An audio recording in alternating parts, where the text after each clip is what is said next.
Yeah. Sorry. Hi, I'm Max Königsheim.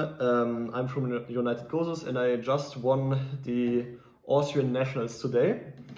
And I won it with Mitsurugi Fiendsmith. And I'm here to show you my decklist today. And before we start in, shout out to United Gosus Academy. This is a place where you can optimize your game, learn new strategies. We offer coachings and guides, and of course also spreadsheets for your combos. So check them out at Metafy, and let's dive right in. We start off with the main deck. For the big rituals, we play 3 Habakiri. This is the new card from Alin. It's pretty crazy. It's like the first ritual starter that, or the first 1-card ritual starter. So it's really quite crazy, and you have to play 3 copies from with this. Then we play 2 Murakumo. Some people only play 1. I think 2 is sometimes even better, because just like hard drawing Mitsurugi ritual plus this one is so much better than anything else in this deck.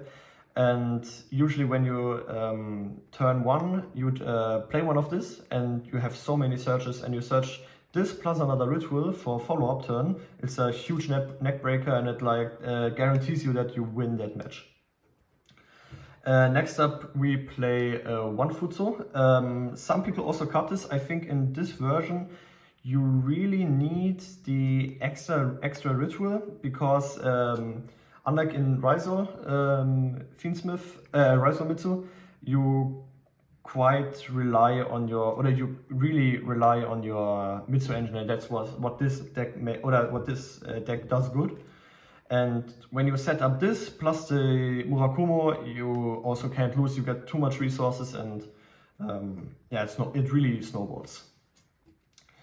Next up, the small guys, 1 Aramasa, 1 Saji, 1 Kusanagi. I think all playing at 1, it suffices, really. Some people may play more of Aramasa, but I think it's quite redundant, because the Habakiri is once per duel. And we already play 3 copies, because when you like draw Habakiri plus Aramasa, it really, or it only loses to Ash and it doesn't get you anywhere. And you don't want to brick on any normal summons. That's why only 3. If you want to play a 4th normal summon, I think 1 Saji is quite better. It just is more reliable, I think, and it's better on the follow-up turn when you use Habakiri on your first turn. Next up, the Mitsurugi spells. I think there's no question in the ratios here. 3 ritual, 3 prayers is really mandatory, I think. It's maybe not in the Raizo version, but in Fiendsmith you have to play these at 3. Next up, the Fiendsmith part. We play a quite large package. We play 3 Engraver, 1 Lacrima, 1 Lurry. Also 2 Tract, and the last minute inclusion is Sanct. Before I went to the event, this was a 3rd Tract. But funny enough, I asked a friend of mine to give me a Sanctum, an artifact Sanctum, but he understood or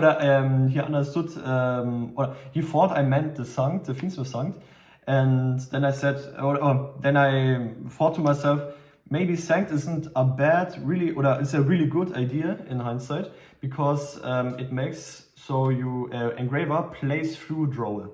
Otherwise, when you don't play Sanct, when you search Tract and then you get Drolled, you are completely fucked. But usually the problem with Sanct is that you have 1 Light Fiend missing. But when you start with Engraver, it acts like you start with Tract. And I think that is a really big plus point for Sanct. And also when you draw Tract plus Engraver, you can get ashed on Tract or ashed on Requiem, and it doesn't matter. It's maybe even better because you have 3 bodies with this. Next up, also Fiendsmith prep, I almost forgot. Next up, we play 3 Fuwa, 3 Purulia. I think maining 6 Chummies is mandatory. This one is no question. Why Purulia instead of like Meowls? If I would have played YCS Providence, I think Meowls would have been a better pick in the main deck, just because it has a better matchup against Malice, or it's way better against Malice, and it's a better 6 card to draw. Purulia, on the other hand, is better against more variety of matchups. But if it was a more, I feel like stacked tournament, I think the Meows would have been better in the main deck slot. Yeah. Next up, free draw. I think this is almost mandatory to main right now. When you get forward or Animal Charmant, you can draw yourself. Sometimes it's very good with the Fiendsmith cards because you can play through draw with these cards. Also, draw is a neckbreaker against the Mitsurugi deck as well. Not so much with the Mitsu Fiendsmith deck. And yeah, it has too much variety in matchups, but it's good, so we have to main it. Next up, almost an engine card. It's 3 Ash. It doesn't really do a lot against a lot of decks as a hand trap. It really is only here for like Mitsumura ashing the Saji or ashing the Ritual and negating your opponent's Mulchamis. So the really spicy cards, or I think the cards that really carried me this weekend, was 3 Droplets, 3 Super Poly. Super Poly just was glued to my hand in Top Cut. I almost saw this every game. It was every time really good, except for like the second match and finals. The real reason why we play Super Poly is because it fulfills a similar condition like Droplet. Droplet is very good when you Mulchami the opponent and you break half boards with it. It's also very good going first, and it helps up your going first board. It's very good when you get Mulchami, just like you can just set it and pass. And Super Poly fulfills like similar conditions. So what I also think Super Poly makes really great is that against in the mirror, it getting a Garura and the like level 6 dark body, especially because like your tiny guys are also level 4 darks, makes Chaos Angel really good, and Chaos Angel carried me a lot of games. And even against Rizal, because we play so much Fiendsmith cards, they're both Detonator and Fiendsmith cards are both light attribute.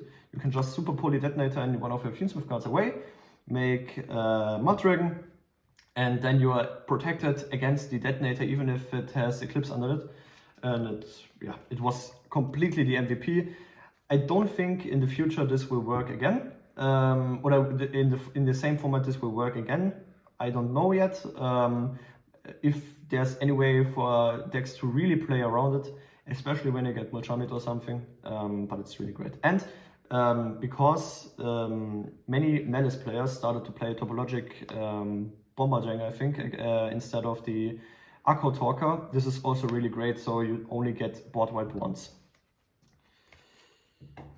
Next up, mandatory main deck Cold Boy, and these are 43 cards. Now let's go to the extra deck. We play the classic Fiendsmith package. These were insane. Arkham Day was so good in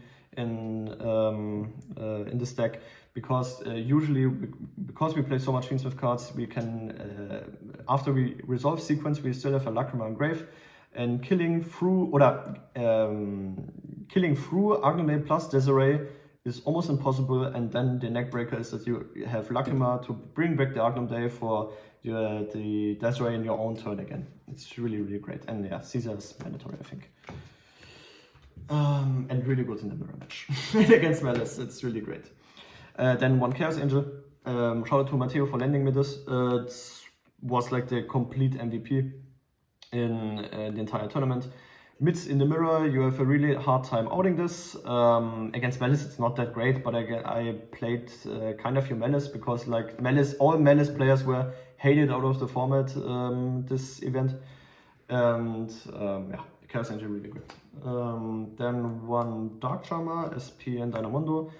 Dark Charmer came up multiple times, especially in the mirror. You can steal a lot of good stuff. And yeah, but he's kind of cuttable. If you want to make space, you can cut this. SP Dynamondo is mandatory, I think. Having like a second SP with Dynamondo, and especially when you get rolled, it helps you recycle the Murakumo for the board wipe. It's really, really great. Then one King of the Feral Imps. This is here especially for the or sometimes when you just open Fiendsmith cards plus a Mochami to normal summon, you can make this and try to go for the Mitsurugi lines. But and you also have it's kind of risk free because you have Death Ray afterwards, or they can always make Death Ray afterwards and play from there. The next up, one Typhon. Typhon was really great. It stole a lot of games. It's kind of good in the mirror and really good against Rizal again. You can also cut this, but it also problematic things. It was really nice. And next, the Super Bowl tags for Matrang and Garura. I don't think you need more. Maybe against Malice if they go again for the full board in the future. Maybe you play the World Chalice Dragon that requires 3 link materials or like some other Super Bully targets. I only needed these two, not even Chaos for the Dragon stuff. These were completely fine. So last but not least, the side deck. I think this is pretty standard, just like 3 Lanciers, the third Mochami. Side this a lot, especially in the mirror, in the finals.